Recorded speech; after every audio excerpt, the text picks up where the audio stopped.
This is probably the most disappointed I've been in a manga in a while. So I finally read Trigun Deluxe Edition, and honestly, this has been one of my most hyped pickups since this friggin' thing was announced. I had this thing pre-ordered for like 2 years until it finally came out because, unlike most people, I haven't actually seen the Trigun anime, but I know it's really acclaimed, so I wanted to see what all the hype was about. But after I read it, I feel like this manga isn't just not for me, I think it's objectively bad. I'll explain what I mean. So for those of you that have watched the anime only or watched the anime and then read the manga, just try to put yourselves in the shoes of someone like me who has zero exposure to the story of Trigun prior to reading it. This manga really struggles with transitions between scenes, and a lot of the time it's unclear when a scene stops and another one begins. Take this chapter near the end of this volume. Here we see Vash escape from this bad guy and pass out when he hits the ground.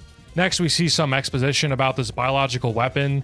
Then Vash wakes up and he's somehow triggered by the completion of this thing, something I don't believe is set up at all in any of the earlier chapters. This thing called Knives is visually communicated to be like the final boss of the series, and within like 40 pages, Vash goes from winning a standard fight against the bad guy to having a climactic face-off with the ultimate evil before ostensibly dying. It feels like an extremely rushed ending, and that's because it was. The magazine which Trigun ran in was abruptly cancelled before the series was revived as Trigun Maximum, which is probably why the ending is so messy. So you could argue that it's not the manga's fault, but I don't know, it just reads really sloppy. And speaking of sloppy, my other criticism that actually has nothing to do with the pacing of this manga is that some of the panels in this story are completely incomprehensible. Obviously, context is important to understand what is happening in a comic panel, but someone should be able to at least look at any random panel from any point in a comic and describe what they're looking at. But in a lot of the action in Trigun, I just can't do that.